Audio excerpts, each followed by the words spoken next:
Hola Mina. Berhubung minggu ini tidak ada chapter terbaru dari Black Clover karena sedang libur, jadi di video kali ini saya akan bahas prediksi sekiranya apa saja yang akan terjadi di chapter 351. Tanpa lama-lama kita langsung masuk saja ke pembahasannya.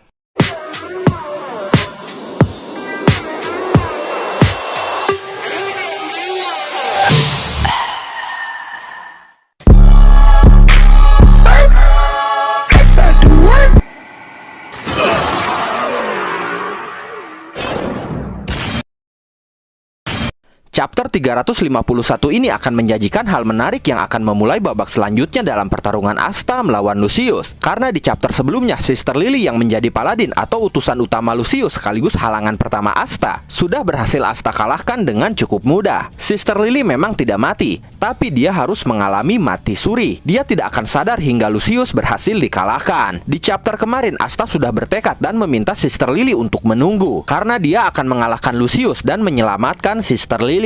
Tapi saat ini langkah pertama yang akan Asta lakukan adalah mengalahkan naga berkepala 5 yang sudah mengintainya di belakang. Di chapter 351 jelas akan ada pertarungan antara Asta melawan naga berkepala 5. Sebelumnya kita sudah tahu bahwa naga berkepala 5 ini berhasil ditebas oleh para Ryuzen. Tapi naga berkepala 5 itu bangkit lagi seperti semula. Seakan-akan tebasan dan serangan yang sudah memporak-porandakan tubuh dia tidak berefek sama sekali. Inilah yang akan menjadi kesulitan Asta, yaitu regenerasi super cepat naga berkepala 5. Mungkin Asta memang bisa dengan mudah menebas naga itu. Bahkan 5 kepala sekaligus mungkin bisa Asta tebas dengan 1 kali serangan. Hanya saja setelah ditebas, naga itu akan bangkit dan terus bangkit lagi. Karena itu Asta akan kesulitan menghadapi regenerasi super milik naga berkepala 5 itu. Di sini ada 2 kemungkinan yang akan terjadi. Pertama, dengan anti sihir Zeten-nya, Asta bisa meniadakan kemampuan regenerasi super cepat milik naga berkepala 5 itu. Di sini akan terjadi pengulangan sebuah legenda, di mana sang pencipta Zeten yang dikatakan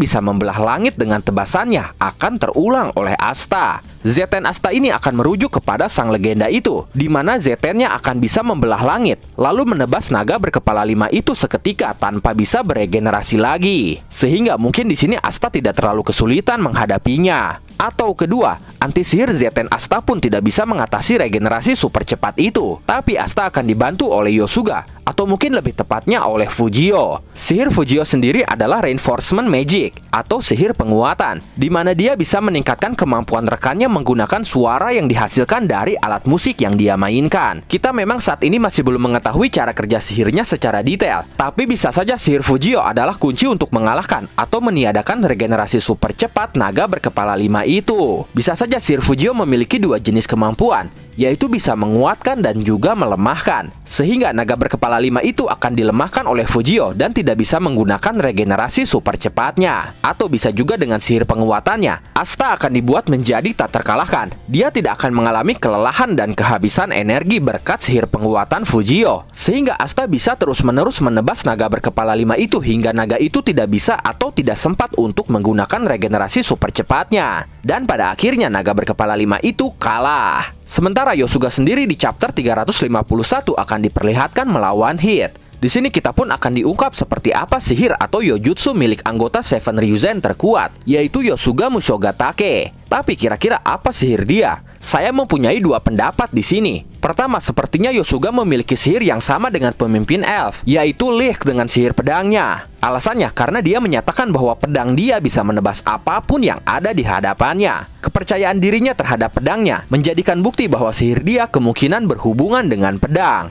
Dan itu bisa saja sihir dia adalah sihir pedang. Tapi tidak menutup kemungkinan juga sihirnya justru sihir yang lain. Jika kita melihat atribut sihir ke-6 anggota Seven Ryuzen lainnya, semuanya berkaitan dengan sebuah energi dan elemen yang ada di bumi atau lebih tepatnya di alam semesta. Contohnya Yami Ichika memiliki atribut sihir kegelapan, Hanegatsuji Jozo memiliki atribut sihir angin, Okada Izaemon memiliki atribut sihir tanah atau bumi, Imari Komari memiliki atribut sihir petir, Kezokaku Genozo Morifuyu memiliki atribut sihir salju, Tenman Yashiki Fujio memiliki atribut sihir yang berkaitan dengan penguatan. Hanya saja kita belum tahu unsur dasar seperti apa yang dia miliki. Mungkin berkaitan dengan elemen suara yang dihasilkan oleh alat musik yang selalu dia mainkan. Jadi jika melihat ke-6 anggota Seven Ryuzen lainnya, bisa juga Yosuga ini memiliki atribut sihir yang berkaitan dengan energi atau elemen alam. Mungkin saja berkaitan dengan elemen api, energi matahari, atau energi kosmik dan lain sebagainya.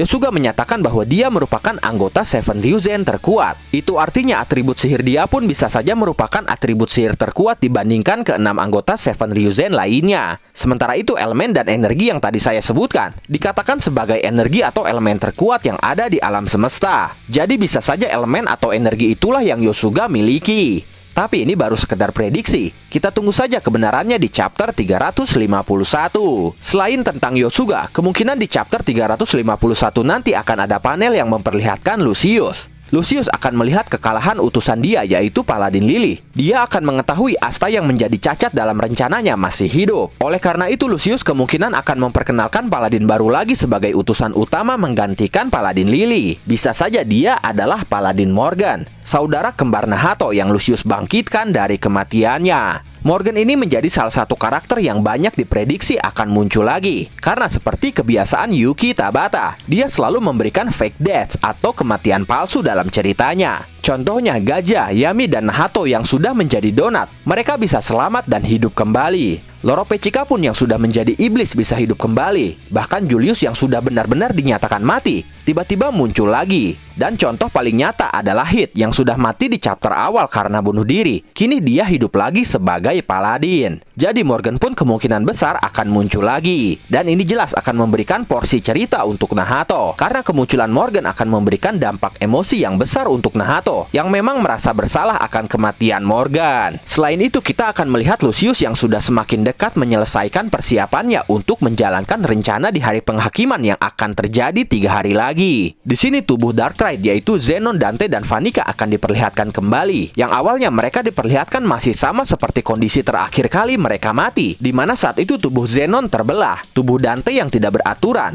dan Vanica yang seluruh tubuhnya menjadi hitam. Kini karena persiapan sudah hampir selesai, tubuh mereka itu mulai kembali utuh dan menjadi sempurna seperti sedia kala. Artinya penggabungan keempat sihir Jogradis bersaudara, yaitu sihir tulang, sihir tubuh, sihir darah, dan sihir jiwa untuk menghasilkan kekuatan maha besar sudah hampir selesai. Kini umat manusia pun semakin dekat dengan ancaman. Tapi menurut saya walaupun tersisa 3 hari lagi menuju hari penghakiman, sepertinya masih akan sangat panjang cerita dalam manganya. Masih akan ada banyak hal yang terjadi dan diungkap sebelum hari penghakiman itu. Karena kita pun masih belum diperlihatkan Nahato dan anggota Black Bull lainnya yang sedang dalam misi mencari keberadaan Asta. Menurut saya cepat atau lambat mereka akan diperlihatkan juga. Walaupun mungkin tidak di chapter 351, tapi di chapter yang akan datang mereka akan muncul. Kita tunggu saja kelanjutannya akan seperti apa. Bagaimana menurut kalian? Kira-kira apa yang akan terjadi di chapter 351 nanti? Silakan tulis dan diskusikan pendapat kalian di kolom komentar. Oke, mungkin cukup sekian prediksi Black Clover chapter 351 kali ini. Terima kasih sudah menonton video ini sampai akhir. Mohon maaf jika ada kesalahan dalam narasi maupun dalam terjemahan dan penyebutan istilah asing. Tetap nantikan konten Black Clover dan konten menarik lainnya hanya di channel ini. Dan jangan lupa bantu subscribe, like, komen, dan share videonya. Jangan lupa juga nyalakan loncengnya supaya kalian mendapatkan notifikasi saat kami upload video terbaru. Terima kasih dan sampai jumpa di video selanjutnya.